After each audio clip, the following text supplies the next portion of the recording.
A bag slide with no logo makes 0 cents. This is the bag that they gave me. A couple of months ago, I did a video. It was a collab with some of my fellow creators, Luke Foods and Eric Hammer. And it was a place in Clifton known as Rutts Hut. Rutts Hut does hot dogs, and they're really, really famous and popular. And it got me to thinking, because people were asking in that video, what do you think of the Hot Grill? Which is what I got today. The Hot Grill is also located in Clifton, New Jersey. It is also a really old restaurant. In fact, it is the restaurant that I used to eat at as a kid a lot. There was a softball field across the street. My dad played in one of the men's softball leagues and dragged the kids there. We get Hot Grill after the game, and it was a vibe, so I do like it. Since then, it's switched owners, and people say it's not as good. I've had it twice in this channel. I disagree. But since I've had Rutts Hut again, I think I have a better comparison because it's still fresh in my mind. So I want to try it and see like where this stacks up against that. This one is a little bit more of a homer pick for me because this is the one that I ate all the time. But I got some of my favorite things on the menu and then one that I've never gotten before because you know me. And that's what's on the agenda today. So drop a thumbs up, man. You guys already know the vibes. And let's get into this video. So what you were seeing on your screen is a hamburger and a hot dog. Now this is called an all-the-way hot dog, but kind of with a caveat. All the way, when you get this type of hot dog from Hot Grill, which is called a Texas Wiener, means you get it with chili, mustard, and onions, raw onions. Raw onions disagree with my stomach when they put a lot on here, so I didn't get them. But I did get cheese, which is always an option as well. I also got a burger all the way, which is the same exact thing. So it's chili, cheese, and mustard. We also got an order of onion rings all the way. Again, chili, cheese. Didn't get mustard on those.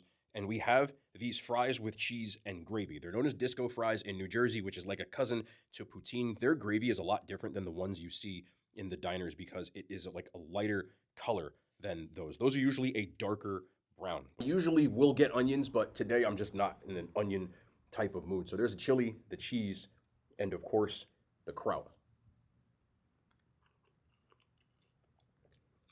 I said kraut. I meant mustard. My bad. Sometimes I'll do these with kraut too, though. So, kind of slipped my mind. Let me get. Sorry for just throwing a hot dog in your face like that.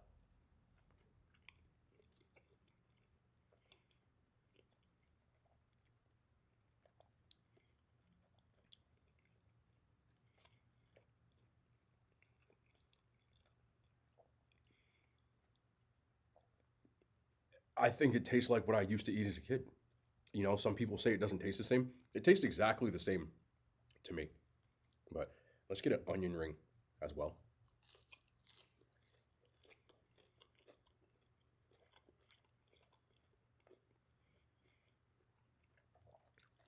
I really like these.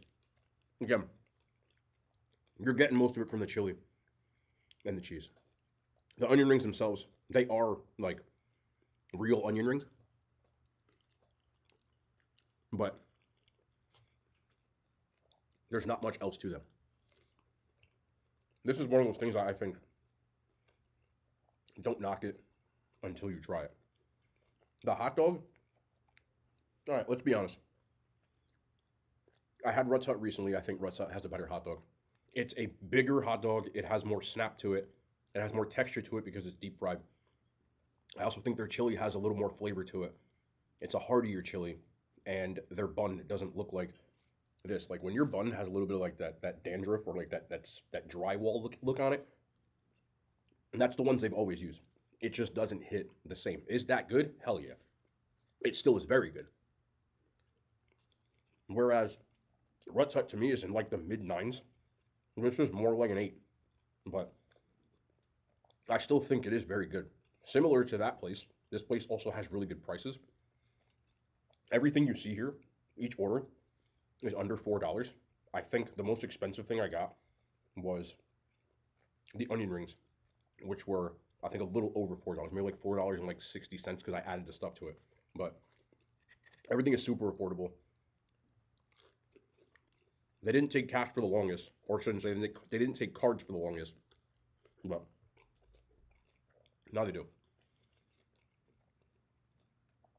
I'll still tear this up. I really will. This place is also open much later.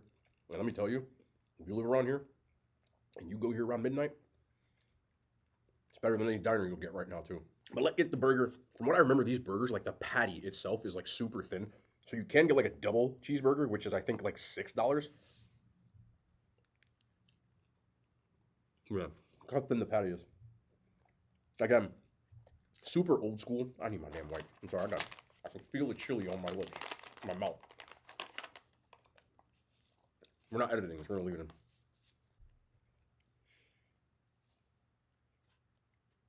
But it's super old school. Like you even go in there sometimes and the building still is the same. They've updated some of the stuff, but it feels like you're back in like the 50s or something. By the decor. And the food kind of embodies that. It's like when you get these old restaurants, a lot of times I think they were elite back then, but now they're just good because there's so much different types of food, so many more different types of restaurants, and they don't change their recipes, and it kind of reflects on what they do. But I didn't get a burger at Rutts Hut, but I think this is a solid burger, especially with the chili and the cheese. Again, there's nothing that completely stands out about it anymore, but the vibes is still there. I know it sounds weird, but every time I eat it, I get taken back to kind of like being a kid. And for that reason, I'm going to give it a 7.5 out of 10. Maybe a little biased compared to every burger I've ever had. Probably more like a 6, 6.5, but it's still very solid. Basically, you get everything here and you slather it with cheese and chili or gravy. And that's kind of what it is. At least me. They do have some other stuff in the menu like milkshakes, which are like hand spun too, which are pretty cool. So now we got the cheese and gravy. Not poutine. Similar though.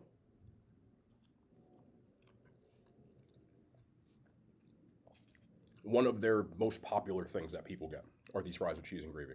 Like, I remember in high school when we were seniors, we'd go here to eat after school a lot. If we had a later practice or something,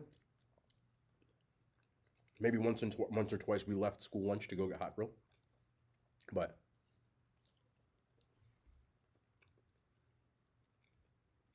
I've had so much gravy since then. It's a very average gravy. I'm not going to sit here and lie to you. But I still like it. I used to just get a little packet of ketchup. Not packet, but you used to have them little paper bowls. I don't know why I'm showing y'all like it's in my damn hand. And I would just dip the gravy fries in it. But their gravy's still good. I wish, like certain things, like I wish they would update the fries, but I know people would go crazy if they did. Again, they haven't really changed anything on that menu. It's exactly the same. The fries are exactly the same. They're just your basic straight cut fry. No salt, no nothing. The flavor comes from the gravy. And it's still good.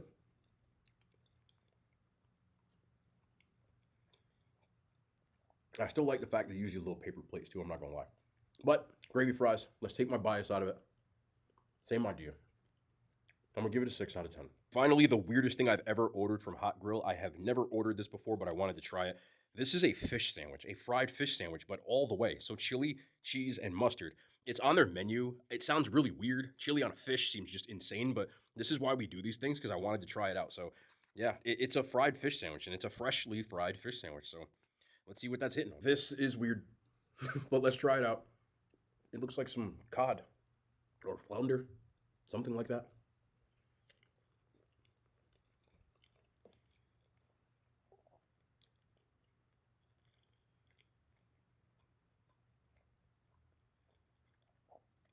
It's a weird combo.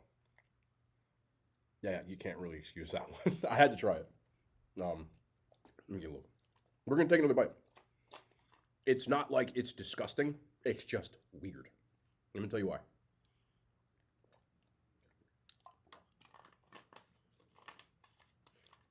I just ate a chili cheeseburger. So when you bite into it, you're really just getting the chili, the cheese, and the mustard, right?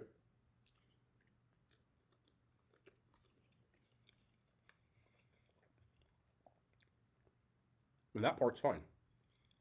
As I chew into it more, my brain goes, "You're eating fish," and it just puts me off. Like I don't. Oh my God, shut up. And it kind of just puts me off. Like the fish doesn't really taste like anything, just like fried, but the texture of it with the chili and everything, there's just something in my brain going, this doesn't go. It's not that it tastes bad, but I think texture is important when you're trying anything. And the texture combined the chili and the fish just my brain's just nah, doesn't work. So I'm gonna like for me personally, I would give this like a 3 out of 10. It's not inedible, and if I was like sitting here going, "This is all I have to eat," I would eat it. But it's just super, super weird. If I had to give everything here, kind of what a final grade was, and is it better? The onion rings to me. I got the onion rings from Rutts Hut. I still like these more. I like the breading more. Their breading was almost so thin that it was just like you were eating onions. Made up for it with the chili and everything though. But as far as the hot dogs go, it's to me like Rutts Hut is a lot better. And I never was a person that would say that, but taking my bias out of it, it is better. Would I get this again? Yeah, I'm gonna get it again. Then again, and again, and again. I think their chili is just special to me. Now, I know it sounds crazy. There's a lot of people that still swear by this place. There are some people that stopped going. Do I think it's worse than it used to be, like people say? I'm still gonna say no. I think it tastes the same. I just feel like most of these older restaurants, as time goes on, they have a very old school way of doing things, and there's been so many advances in cooking and different ways that you can season things or cook things that I just think there's better ways now. I still like the nostalgia vibe to it. I honestly think they shouldn't change because I would rather have it this way. I don't think it'll ever go anywhere. That building's probably paid for like 40 years ago, but either way, I still think it's a good ass restaurant. But Rutts Hut is slightly better now, which I can't believe I'm saying. I used to get in arguments about this, but hey, sometimes growth and change have to coincide. So I watched a video today where it was a flight attendant who was talking about how she had just completed her trainee program. Right before she was about to be a full-fledged flight attendant, she was fired. Now, she was posting TikToks, and on these TikToks, she was, I mean, honestly, twerking. There's not really any way to sugarcoat that. She was twerking, and she said that it was okay and that she didn't deserve to be fired because she was just expressing herself. Now, I happen to know a few people who have worked as flight attendants, including people in my family. They have very strict rules about what you can and can't do in your uniform. Like, you're not even allowed to, technically speaking, drink in public or do anything of that nature in your uniform. It's something that all these airlines take very seriously. And sometimes people just kind of have to accept the consequences of their actions. But the overlying thing that I'm trying to say when I talk about this is that sometimes people don't realize that if you have a job, even when you're off the clock, what you do can still cause you to lose your job. Understand in this current climate that we live in, some people have this idea in their head that freedom of speech means that you are allowed to say whatever it is that you want to say. What the protection of the freedom of speech or First Amendment actually protects is that you can't be prosecuted for those things. But when you sign any labor contract, when you sign any job contract, that contract that you sign, somewhere in that contract, there is some sort of morals clause in it. And if your morals do not align with the company's morals, you will lose your job. That includes me as well. I know there's been creators over the years that think that they can say and do whatever they want to, but I can guarantee you, if those companies believe that it's going to hit their bottom line, they're not going to keep you around because they're going to lose money. And your voice is not as important as the overall platforms. That goes with anything, any professional sports, any white collar job, any blue collar job.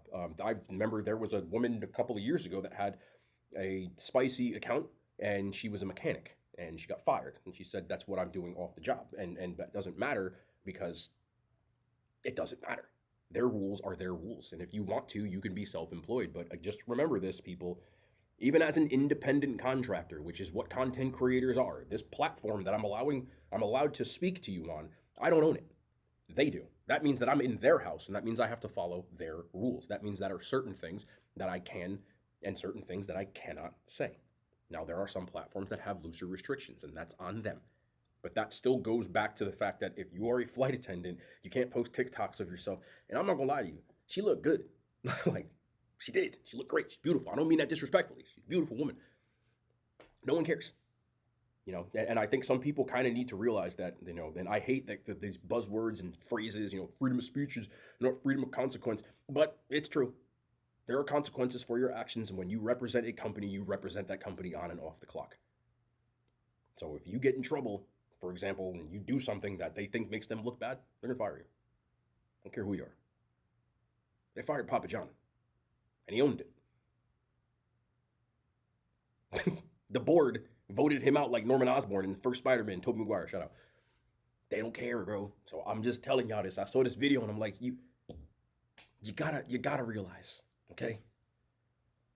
You gotta realize. So I just wanted to talk about that. Let me know your thoughts on it. Again, keep it respectful. I know some people want to make those sort of things like political and stuff like that. I don't like that kind of stuff. Let's try to keep this as non-douchey as possible, please.